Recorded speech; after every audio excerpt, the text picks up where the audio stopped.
കേരളത്തിന്റെ ആരോഗ്യ രംഗം ആഗോളതലത്തിൽ തന്നെ അടയാളപ്പെടുത്തപ്പെട്ടിട്ടുള്ളതാണ്. അത് എത്രയോ വർഷങ്ങളുടെ തുടർച്ചയായിട്ടുള്ള പ്രവർത്തനങ്ങളുടെ ഫലമായി. ലോകാരോഗ്യ സംഘടന പറഞ്ഞു 2030 ആകുമ്പോഴേക്കും ഇൻഫന്റ് മോർട്ടാലിറ്റി 6 ആക്കണം. അതായത് 1000 കുഞ്ഞുങ്ങൾ ജനിക്കുമ്പോൾ 6 കുഞ്ഞുങ്ങൾ മാത്രമേ മരിക്കാനായിട്ട് പാടുള്ളൂ. 2021 തന്നെ കേരളം അത് അച്ചീവ് ചെയ്തു. 2021 നമ്മുടെ ഇൻഫന്റ് മോർട്ടാലിറ്റി 6 ആയി. നമ്മൾ സംസാരിക്കുമ്പോൾ നമ്മുടെ ഇൻഫന്റ് മോർട്ടാലിറ്റി 4.4 ആണ്, 4.4 ആണ്. അതിലും കുറച്ചു കൊണ്ടുവരുന്നതിനാണ് നമ്മൾ ശ്രമിക്കുന്നത്.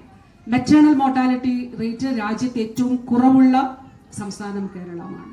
അതുപോലെ ലൈഫ് എക്സ്പെക്ടൻസി, ഇന്ന് രാവിലെ ഞാൻ നമ്മുടെ ഡോക്ടർ ചാന്ദിനി ഫൗണ്ടേഷന്റെ നേതൃത്വത്തിലുള്ള ഏജിങ്ങിനെ കുറിച്ചുള്ള സെമിനാർ എറണാകുളത്ത് നടന്നിരുന്നു. ഞാനത് അറ്റൻഡ് ചെയ്തിരുന്നു. അതായത് വളരെ റാപ്പിഡായിട്ട് വളരെ ഫാസ്റ്റായിട്ട് ഏജിങ് സംഭവിക്കുന്ന ഒരു സമൂഹമാണ് നമ്മുടെ. അതിന് കാരണം നമ്മുടെ ലൈഫ് എക്സ്പെക്ടൻസി വളരെ കൂടുതലാണ്. 76 വയസ്സിന് മുകളിലാണ് നമ്മുടെ ലൈഫ് എക്സ്പെക്ടൻസി. ആയുർ ദൈർഘ്യം കൂടുതലാണ്. അപ്പോൾ ഒരു 2026 ആകുമ്പോഴേക്കും നമ്മുടെ ജനസംഖ്യയുടെ 20%-ലധികം ആളുകൾ 60 വയസ്സിന് മുകളിലുള്ളവരാകും. അതായത് 5 പേരെ എടുത്താൽ 5 പേരിൽ ഒരാൾ 60 വയസ്സിന് മുകളിൽ പ്രായമുള്ളവരാകും എന്നുള്ളതാണ്. അപ്പൊ തീർച്ചയായിട്ടും നമ്മുടെ പോളിസീസും മറ്റ് ഇൻഫ്രാസ്ട്രക്ചറും ഒക്കെ അതിനനുസരിച്ച് അഡാപ്റ്റ് ചെയ്യേണ്ടതായിട്ട് ഉണ്ട്. അപ്പൊ ഞാൻ പറഞ്ഞത് അങ്ങനെ ഒരു പൊതുജനാരോഗ്യ സൂചകങ്ങളിൽ വളരെ മുന്നിൽ നിൽക്കുന്ന ഒരു സംസ്ഥാനമാണ് കേരളം. പക്ഷെ അതിനനുസരിച്ച് മറ്റിടങ്ങളിൽ നിന്ന് ചികിത്സയ്ക്ക് ഇവിടേക്ക് ആളുകൾ എത്തുന്നുണ്ടോ എന്ന് ചോദിച്ചാൽ അത് നമ്മുടെ അലോപ്പതിയിലാണെങ്കിലും ആയുർവേദത്തിലാണെങ്കിലും അങ്ങനെ എത്തുന്നുണ്ടോ എന്ന് പരിശോധിച്ചാൽ അങ്ങനെ എത്തുന്നില്ല എന്ന് കാണാനായിട്ട് സാധിക്കും. അപ്പൊ ആ രീതിയിൽ കേരളത്തെ ഒരു ഹെൽത്ത് ഹബ്ബാക്കി മാറ്റിയെടുക്കുന്നതിന് വേണ്ടിയിട്ടുള്ള പ്രവർത്തനങ്ങളുടെ ഭാഗമായിട്ടാണ് ഇവിടെയും നമ്മൾ ആ സൗകര്യങ്ങൾ ഒരുക്കിയിട്ടുള്ളത്. ഡിസംബർ മാസത്തിൽ തന്നെ അത് ലോഞ്ച് ചെയ്യണം എന്നുള്ളതാണ് ആഗ്രഹിച്ചിരുന്നത്. അല്ലെങ്കിൽ ജനുവരി ആദ്യ ആഴ്ചയിൽ തന്നെ കേരളത്തിലെ ആദ്യത്തെ സർക്കാർ സംവിധാനങ്ങളിലെ ഹെൽത്ത് ഹബ് ലോഞ്ച് ചെയ്യുമ്പോൾ അതിൽ എറണാകുളം ജനറൽ ആശുപത്രിയും ഉണ്ടാകും എന്നുള്ളതാണ്. ഇന്ന് ഇവിടെ ചില കാര്യങ്ങൾ മാത്രം ഞാൻ എടുത്തു പറയാൻ ആഗ്രഹിക്കുന്നു. DIC, district early intervention centre, കേരളത്തിന്റെ മാത്രം പ്രത്യേകതയാണ്. അതായത് ഒരു കുഞ്ഞ് അമ്മയുടെ വയറ്റിൽ ഉണ്ടാകുമ്പോൾ ആദ്യത്തെ 270 ഡേയ്സ് അമ്മയുടെ ഉദരത്തിൽ ഇൻസൈഡ് വൂം, അതിനുശേഷം 730 ദിവസം പുറത്ത് 2 വയസ്സ് വരെ 1000 ദിവസങ്ങൾ. ആ 1000 ദിവസങ്ങൾ കുഞ്ഞിന്റെ വളർച്ച, അമ്മയുടെ ആരോഗ്യം, കുഞ്ഞിന്റെ ആരോഗ്യത്തിൽ സവിശേഷ ശ്രദ്ധ പതിപ്പിച്ചുകൊണ്ടുള്ള ഇടപെടലാണ് നമ്മൾ നടത്തുന്നത്. കുഞ്ഞ് ജനിച്ചു കഴിഞ്ഞാൽ ഉടൻ തന്നെ കേരളം മാത്രം നടത്തുന്ന, ഒരുപക്ഷെ കേരളത്തെ മാതൃകയാക്കിക്കൊണ്ട് ഇപ്പോൾ പല സംസ്ഥാനങ്ങളും ഏറ്റെടുത്തിട്ടുള്ള ഒന്നാണ് കുഞ്ഞുങ്ങളുടെ ജനിക്കുമ്പോൾ തന്നെ കുഞ്ഞുങ്ങളുടെ വൈകല്യങ്ങൾ കണ്ടെത്തുന്നതിന് വേണ്ടിയിട്ടുള്ള പരിശോധനകൾ. അത് പല തലങ്ങളിൽ നടക്കുന്നുണ്ട്. അതിന്റെ വിശദീകരണങ്ങൾ ഞാൻ ഈ സമയപരിമിതി മൂലം അത് വിശദീകരിക്കുവാൻ ഞാൻ മുതിരുന്നില്ല. അതിന്റെ ഭാഗമായിട്ടാണ് അത്തരത്തിലുള്ള ഏതെങ്കിലും ഡിസോർഡേഴ്സ് കണ്ടെത്തുന്ന കുഞ്ഞുങ്ങൾക്ക് ആവശ്യമായിട്ടുള്ള സപ്പോർട്ട് നൽകുന്നതിന് വേണ്ടിയിട്ടുള്ള ഇന്റർവെൻഷൻ സെന്ററുകളാണ് ഡിസ്ട്രിക്ട് ഏർലി ഇന്റർവെൻഷൻ സെന്ററുകൾ.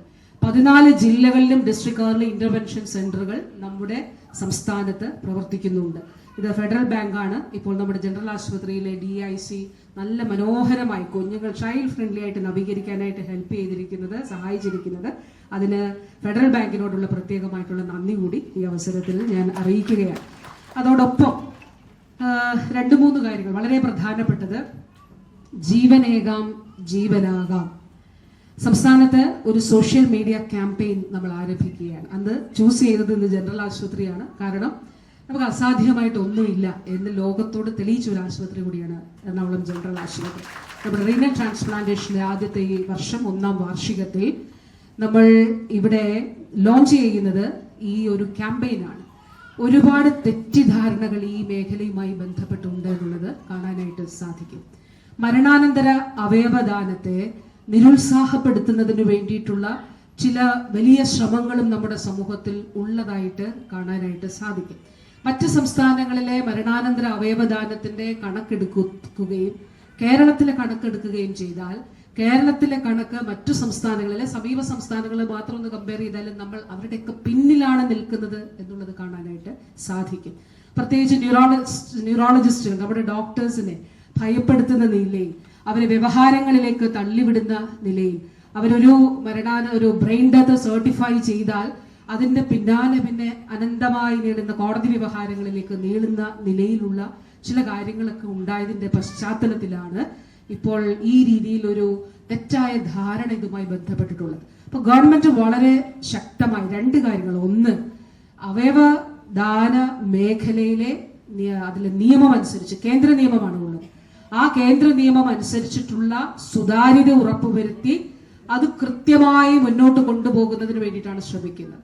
ഏതെങ്കിലും തരത്തിലുള്ള വീഴ്ച ആരുടെയെങ്കിലും ഭാഗത്തു നിന്നുണ്ടായാൽ അതിൽ കൃത്യമായിട്ടുള്ള നടപടികൾ സ്വീകരിക്കും.